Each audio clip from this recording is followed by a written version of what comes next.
Un saludo cordial.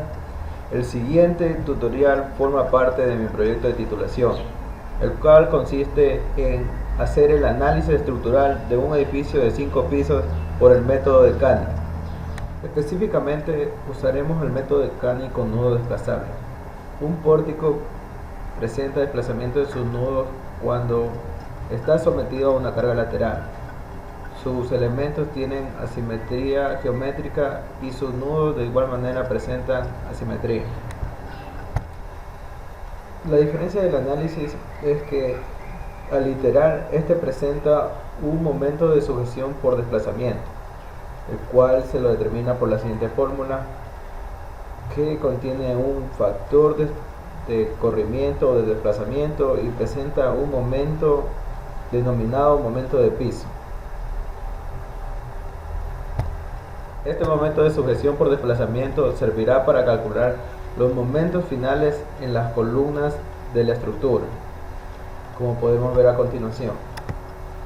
Utilizamos esta fórmula para los momentos finales y vemos que interviene también el momento de piso y al final el momento de sujeción por desplazamiento. Esto lo explicaremos más adelante al momento de iterar. Dicho esto,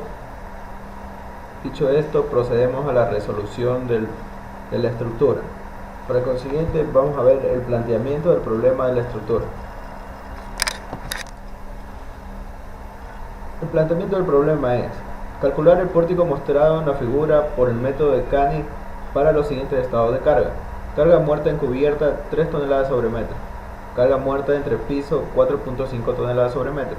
Carga viva 1.5 toneladas. La numeración de las barras se le dará de arriba hacia abajo y de izquierda a derecha, para vigas y para columnas. Las cargas definidas anteriormente serán triangulares. Para efectos de este tutorial trabajaremos solo con la carga muerta para explicar las iteraciones y los momentos finales. La estructura es la siguiente. Es un pórtico de 5 pisos y 3 vanos. Y la numeración es tal y como la vemos, de arriba hacia abajo y de izquierda a derecha. Esta numeración puede variar según el estructurista, puede ponerle letras o trabajar simplemente así como se muestra.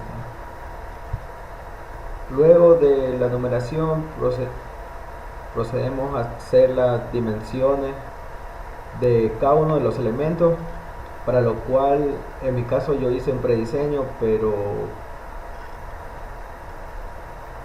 luego de la numeración procedemos a sacar las dimensiones de los elementos, de cada uno de los elementos, para lo cual se hace un prediseño.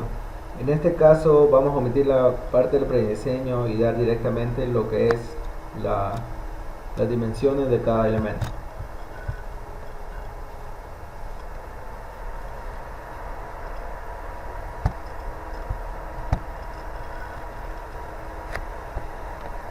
Aquí vemos las dimensiones de los elementos. Vemos que son vigas de 30 por 50 en los 3 primeros pisos y de 20 por 40 los últimos 2. Las columnas de igual manera con el prediseño que se realizó son diferentes por cada piso. Hay 4 columnas diferentes en cada piso. También vemos las distancias, la altura del entrepiso y la distancia de columna a columna, por lo cual cumple con lo que se decía al principio de este tutorial, de que presenta simetría en sus nudos, también presenta simetría geométrica entre sus elementos, por lo cual se procede a realizar el método de Canny con nudos desplazables. Tenemos el pórtico con las cargas propuestas en el problema, las cuales nos decían que era 3 toneladas sobre metro para cubierta y carga de entrepiso 4.5 toneladas. Para efectos de cálculo de inercia, rigidez de cada uno de los elementos y las iteraciones, lo haremos mediante una hoja de cálculo de Excel. La hoja servirá para simplificar los cálculos, ya que son 35 elementos a calcular.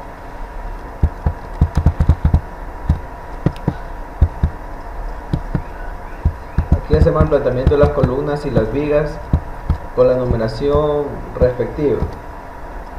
Les damos sus longitudes y a su vez sacamos sus momentos de inercia.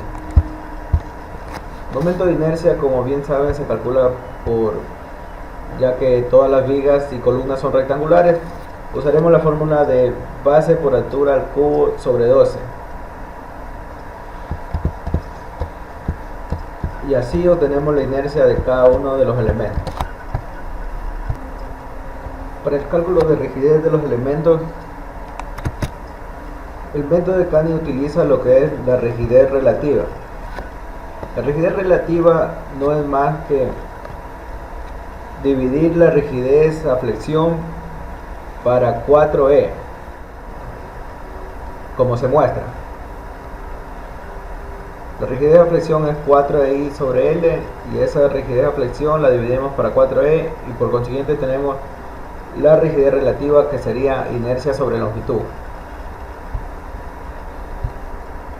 Con esta fórmula de rigidez relativa calcularemos la rigidez.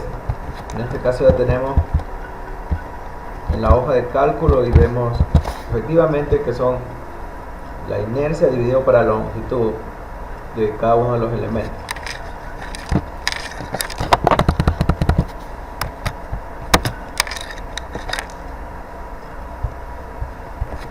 Luego de haber calculado la rigidez, procedemos a calcular los factores. En este caso tenemos factor de distribución y factor de corrimiento. El factor de distribución se calcula normalmente como si no se presentara desplazamiento de los nudos. Es el factor que mostró Canny, el cual se calcula por menos un medio de la relación entre las rigideces en los elementos. Y el factor de corrimiento es menos 3 medios por la relación de la rigidez, es decir, la rigidez del elemento dividido para la sumatoria de las rigideces de los elementos que convergen en el nudo.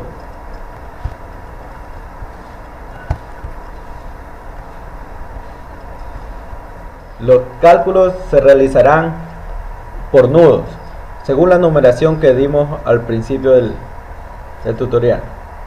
Entonces, para el nudo 1, como vemos, intervienen o se relacionan dos elementos, para lo cual la viga 1, que va del nudo 1 a 2, tenemos menos 0,5 por la rigidez de esta viga dividido para la suma de la rigidez de la viga 1 más la rigidez de la columna 4.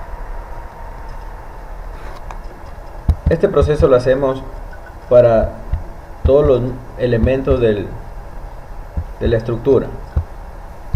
Como vemos aquí, tenemos distribuido por nudos hasta llegar al nudo número 20.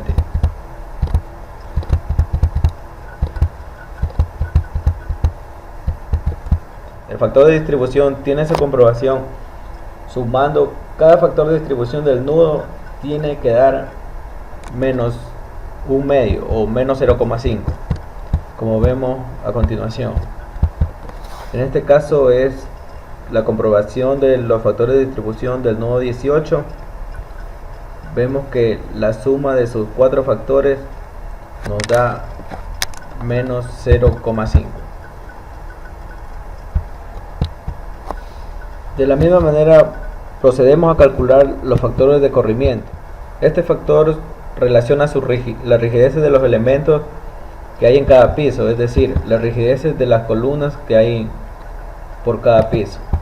Entonces, procedemos a hacer menos 3 medios multiplicado, en este caso en el primer piso, la rigidez de la columna 32 dividido para la suma de la rigidez de la columna 32 más la columna 33 más la columna 34 y más la columna 35.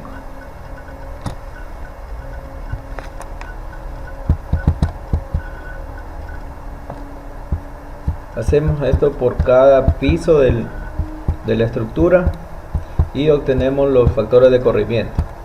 De la misma manera, la comprobación para el factor de corrimiento es que la suma total de los factores de cada columna debe dar menos 1.5.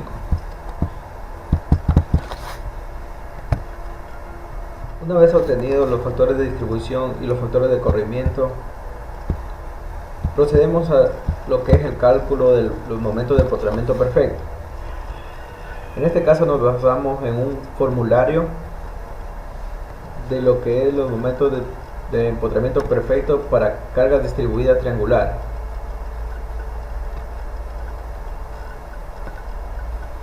Aquí vemos algunas fórmulas para momentos de empotramiento perfecto, diferenciando claramente de su carga. En este caso son cargas puntuales, simétricas y asimétricas.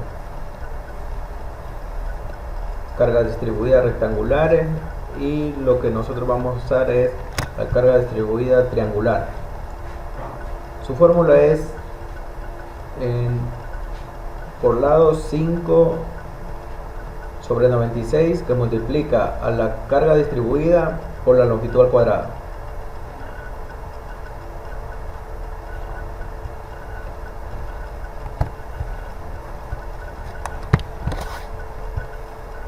Vemos aquí la fórmula que utilizaremos, y aquí lo que son las vigas que intervienen. En este caso, dividir las vigas según su longitud. Las primeras vigas son las cuales están en la parte izquierda de la estructura, que tienen una longitud de 4. Por siguiente siguen las vigas con una longitud de 5 y las vigas con una longitud de 6. Aquí vemos las cargas. Obviamente que las vigas de la parte superior tienen una carga de 3 toneladas y las de entrepiso tienen 4.5. El momento, como vemos, aplicamos los 5 sobre 96 por la carga distribuida y por la longitud al cuadrado. Hacemos esto en la viga y sacamos los momentos tanto izquierdo como derecho, el cual solo varía con el signo para que estén en equilibrio. Luego estos momentos de empotramiento se suman según su nudo. Entonces tenemos los nudos de la estructura y el momento de empotramiento que irá en cada nudo. En este caso, en el nudo 1 irá el momento izquierdo, y en el nudo 2 irá la suma del momento derecho de la viga 1 más el momento de empotramiento izquierdo de la viga 2. Una vez obtenidos estos momentos de empotramiento, lo que hacemos es ubicar en la siguiente hoja de cálculo, como vemos a continuación. Hacemos un diagrama como la figura. Lo que pasa es que son muy grandes y no se aprecia lo suficiente, pero bueno, quería que aprecien el diagrama de la figura. Y aquí vemos los momentos de empotramiento que hemos puesto en cada nudo. De 2,5, la suma del momento de empotramiento derecho de la viga 1 más el empotramiento izquierdo de la viga 2, y así con todos los nudos. También lo que se hace es darle dirección a las iteraciones. El autor recomienda que para dar una dirección de las iteraciones se empiece por un nudo donde el momento sea más compensado, pero la verdad es que a medida que aumentan las iteraciones, los momentos de igual manera convergen. Tal vez la desventaja sea que si empiezas desde otro nudo que no sea compensado, tendrías por consiguiente que hacer más iteraciones. Luego de tener colocados todos los momentos de empotramiento perfecto y sus respectivos factores de distribución,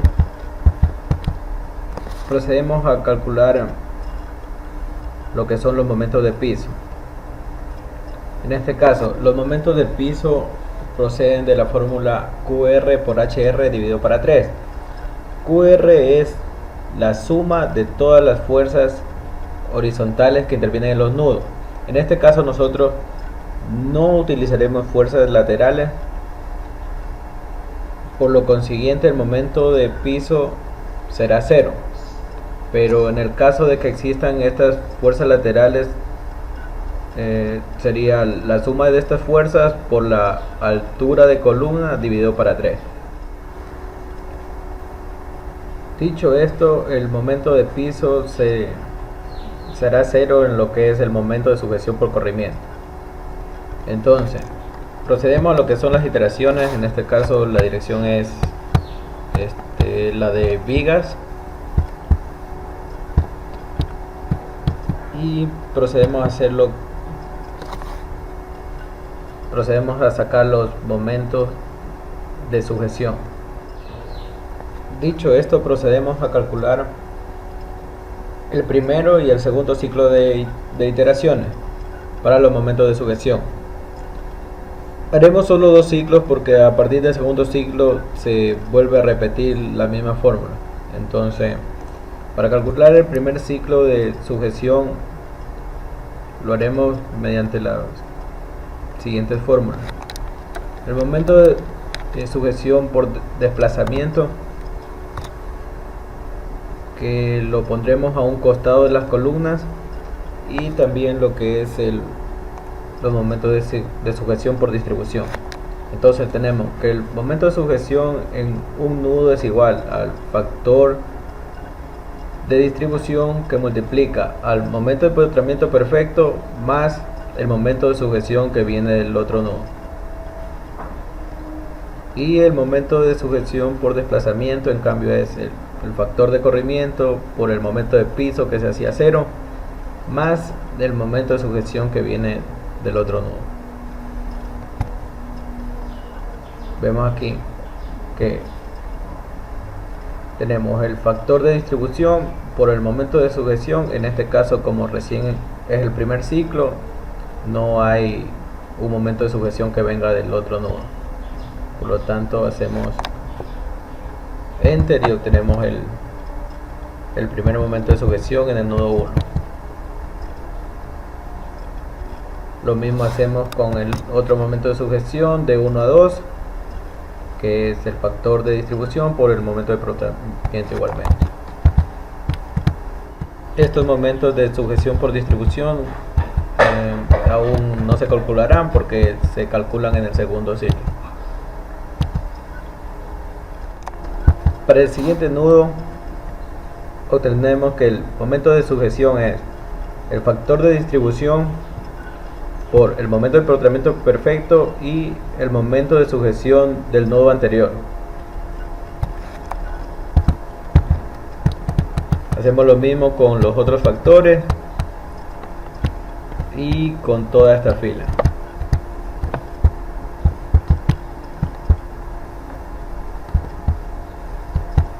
Luego pasamos a la siguiente fila, igualmente en el primer momento de sujeción. Vemos que se lo calcula multiplicando el factor de distribución por el momento de empotramiento perfecto en el nudo más el momento de sujeción que viene del otro nudo. En este caso, en este nudo tenemos que el factor de distribución se multiplica por el momento de empotramiento perfecto y por los momentos de sujeción ya calculados que vienen desde los otros nudos. En este caso tenemos que estamos en el nudo 6, vemos que viene el momento de sujeción del nudo 5 y el momento de sujeción del nudo 2.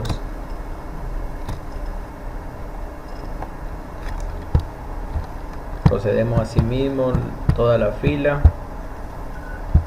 con los cálculos. Esto hasta llegar al nudo número 20. Luego de este primer ciclo nos faltaría lo que es los momentos de sujeción por corrimiento, los cuales se calculan de la siguiente forma. Tenemos el primer momento de sujeción en el quinto piso, que sería el factor de corrimiento que multiplica a los momentos de sujeción del piso. En este caso sería el primer momento de sujeción del nudo 1 más el momento de sujeción del nudo 5, el momento de sujeción del nudo 2 más el momento de sujeción del nudo 6, el momento de sujeción del nudo 3 más el momento de sujeción del nudo 7 y más el momento de sujeción del nudo 4 más el momento de sujeción del nudo 8.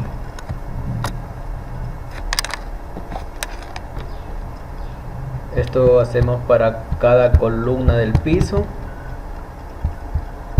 donde obviamente solo cambiará el factor de corrimiento. Calculamos el primer momento de sujeción por corrimiento en cada piso.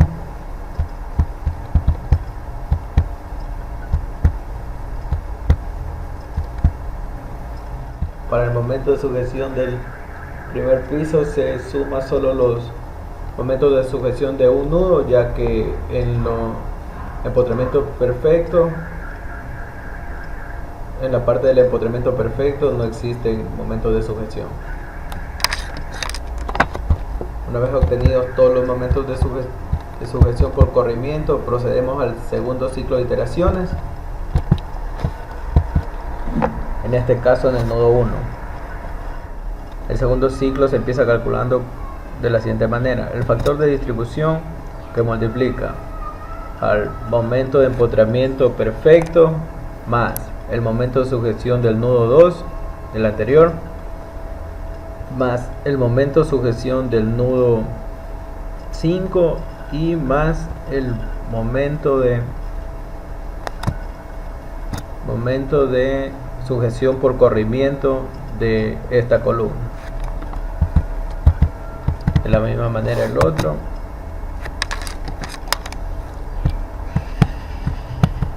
Pasamos al siguiente nudo, vemos lo mismo, que es el factor de distribución que multiplica el momento de empotramiento perfecto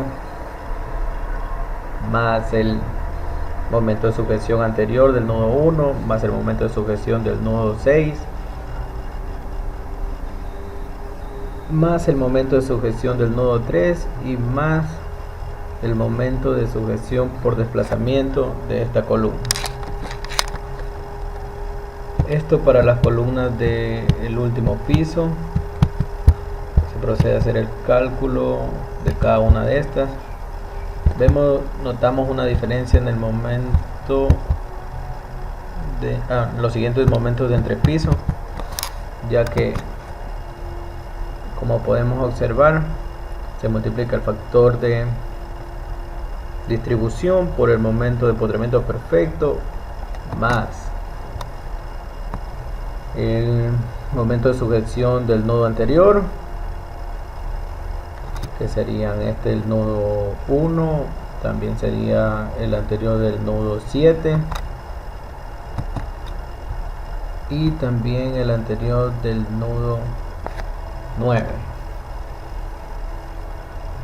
La diferencia entre cuando están en entrepiso es que se suman dos momentos de sujeción de corrimiento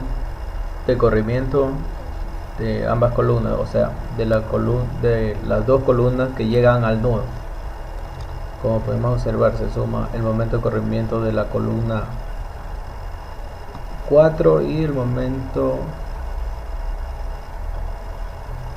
de corrimiento de la columna 13.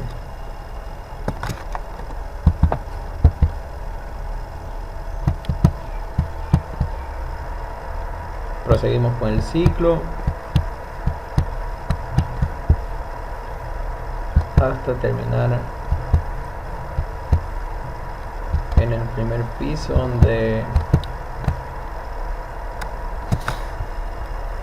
en este también se suman los dos momentos de corrimiento de las columnas que llegan al nodo.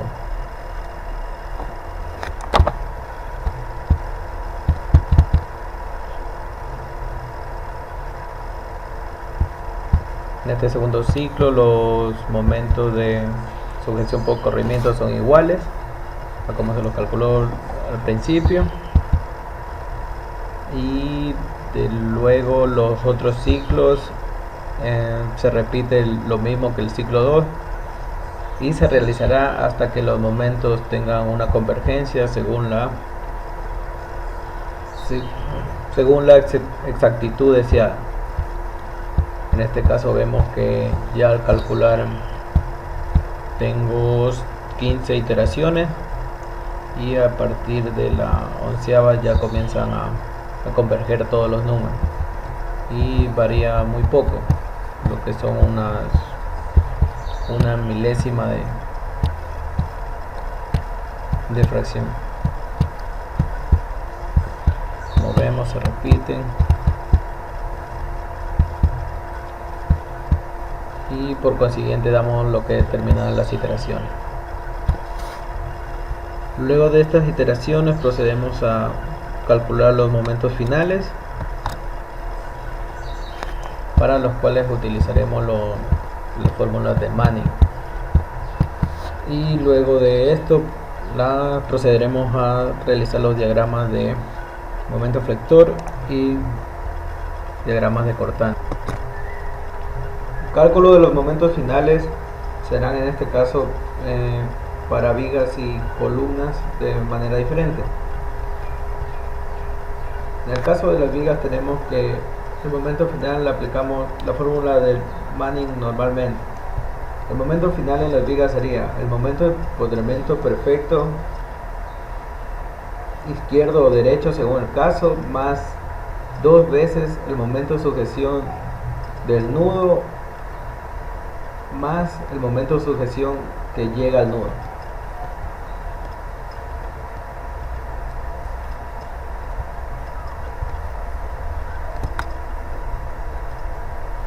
Y para las columnas el cambio será que el momento final es igual al momento de piso, que en este caso es 0, más 2 veces el momento de sujeción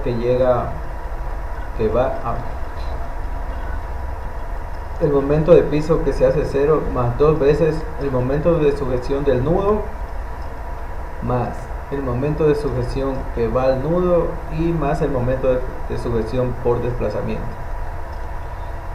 Esto lo apreciaremos de mejor manera en la hoja de cálculo, en el cual tenemos el momento de empotramiento izquierdo de la viga 1 más 2 veces el momento de sujeción que va de 1 a 2 y más el momento de sujeción que va de 2 a 1.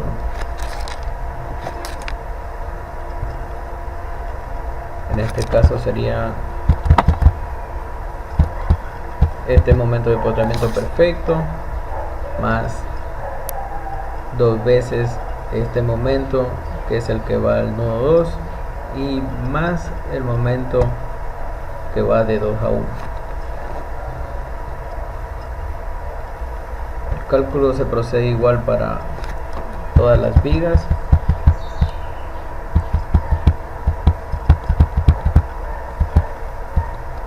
Teniendo en cuenta que el momento de empotramiento, por ejemplo, en las de aquí es la suma de los momentos de empotramiento derecho de la viga 1 más el izquierdo de la viga 2. En este caso se utilizan los momentos de empotramiento no de nudo, sino el izquierdo y derecho que habíamos calculado con anterioridad. Luego de tener todos los momentos de empotramiento, todos los momentos finales de las vigas, procedemos a calcular los de las columnas. Y como decía, el momento de piso se hace 0 ya que no hay cargas laterales. Tenemos que en este caso en la columna 1 a 5 es momento de piso 0 más 2 veces el momento de sujeción que va al nudo más el momento de sujeción de 5 a 1 y más el momento de sujeción por desplazamiento de la columna 4. Vemos que entonces momento de piso 0 más 2 veces este momento de sujeción más este momento de sujeción de 5 a 1 y más el momento de sujeción por desplazamiento de la columna 4, que sería este de aquí. De igual manera hacemos esto para el resto de columnas.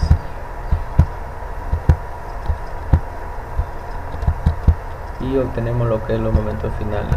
Como manera de comprobación tenemos que los momentos finales por cada nudo tiene que dar 0. Entonces tenemos que en el nudo 1, por ejemplo, el momento final de 1 a 2 y el momento final de 1 a 5, su sumatoria da 0. Hacemos lo mismo en cada nudo, vemos que da 0, en este caso por aquí da 0.110 milésima, lo cual es aceptable porque esto depende del número de iteraciones. Entre más iteraciones, más se va a acercar al 0. Es una manera de comprobar de que hemos hecho bien el método. Luego de calcular todos estos momentos finales, procedemos a calcular lo que son momentos máximos y cortantes de la estructura, así como sus reacciones, para luego hacer las gráficas. Para calcular las reacciones tenemos la siguiente tabla, donde haremos en este caso por vigas. También calcularemos la cortante con una tabla más o menos parecida. En este caso tenemos el análisis para la viga 1. Tenemos el momento final izquierdo y el momento final derecho de la viga, su longitud de 4, su carga distribuida que son 3 toneladas en este caso porque es cubierta, y procedemos a sacar lo que son unas reacciones, la cual se saca con la siguiente fórmula. Ponemos que es menos la variación de momentos dividido para la longitud. En este caso se suman los momentos tanto izquierdo como derecho y se lo divide por la longitud. También sacamos lo que es la reacción en esta viga, lo cual lo podemos hacer con las fórmulas de momento de empotramiento perfecto, la cual nos dice que la reacción en la viga es igual a la carga distribuida por la longitud dividida para 4.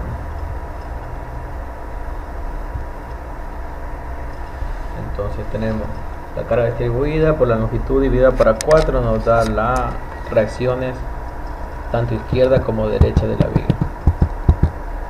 Luego, para sacar una reacción final, por así decirlo, cuya reacción del nudo se va a sumar para sacar la reacción total de la estructura.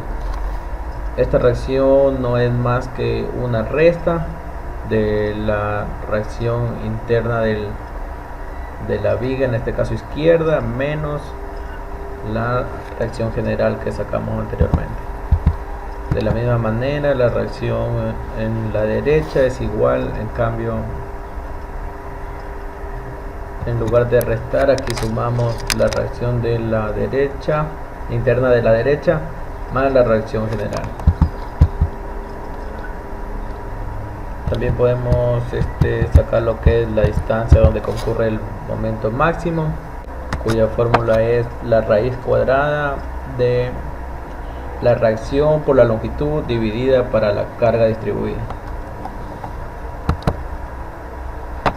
Y podemos hacer el momento máximo, en este caso lo hice mediante un corte. Separé los elementos y corté al medio de la figura, lo cual nos dio una fórmula en la que solo reemplazamos los valores. De esta manera obtenemos los momentos máximos.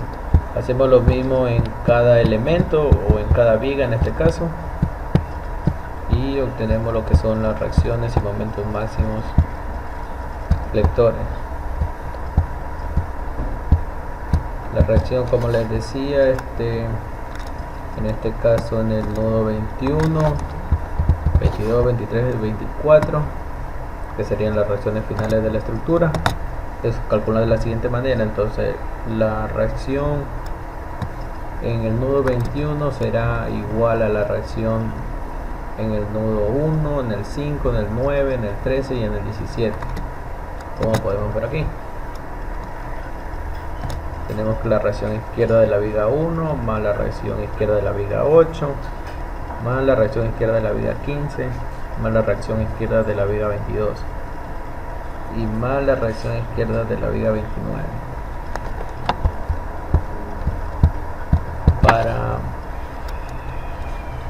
las reacciones del nudo 2, 6 y 10 tenemos que, por ejemplo, tenemos que se utiliza la reacción derecha de la viga 1 más la reacción izquierda de la viga 2, y con esa tenemos la reacción en el nudo. La sumatoria de estos nudos sería la sumatoria total sería el valor de la reacción de la en 22 en el nudo 22, como vemos aquí. Reacción en el nudo 2, en el 6, en el 10, el 14 y el 18. Con esto obtenemos la reacción en vertical del nudo 22. De la misma manera para el nudo 23 y de igual forma para el nudo 24. Obtenidas estas reacciones y momentos finales que podríamos graficar, también vamos a obtener lo que son las cortantes mediante la siguiente tabla. Esta tabla es un poco más corta y hacemos de igual manera, sacamos los elementos, en este caso las columnas. Utilizamos los momentos, en este caso sería cabeza, pie de columna, su altura, y la cortante no es más que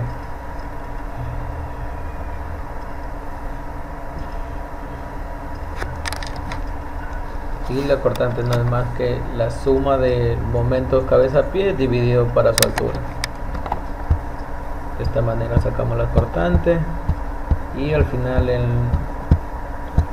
la cortante de los nudos de las columnas 32, 33, 34 y 35 serán las reacciones horizontales en los nudos 21, 22, 23 y 24. Obteniendo todas las cortantes, podemos graficar y a su vez comparar tal vez con un software o con algún otro método de análisis estructural. En este caso yo lo comparé con un software, por así decirlo, fácil de utilizar, y una vez obtenido todos estos, las reacciones, los momentos finales y las cortantes, lo que hice fue ubicar estos valores y graficarlos, como se muestra a continuación. Tenemos la gráfica del momento flector.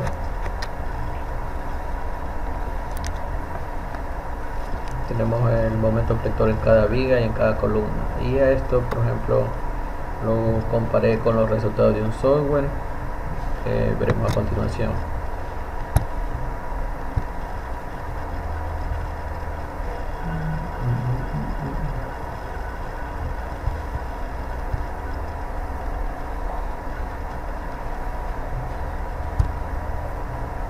Vemos los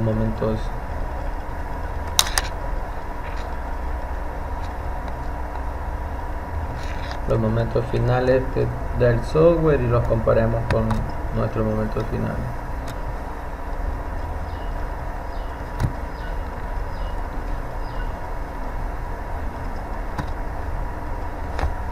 Efectivamente los momentos no varían mucho. En este caso el software redondea al inmediato superior, pero vemos que estamos dentro del rango aquí. De la misma forma para las cortantes,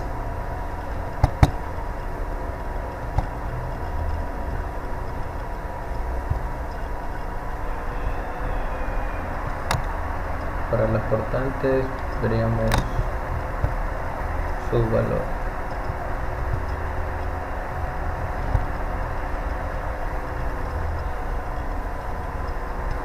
Nos varían demasiado, varían una décima. Las reacciones son las mismas.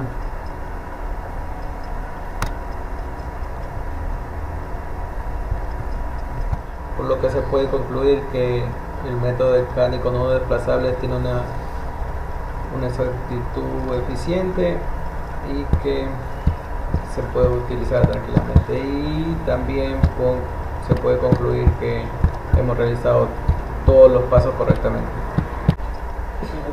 No siendo más, esto ha sido para ustedes de mi parte el momento de Canny con nodo desplazable. Muchas gracias y hasta una próxima ocasión.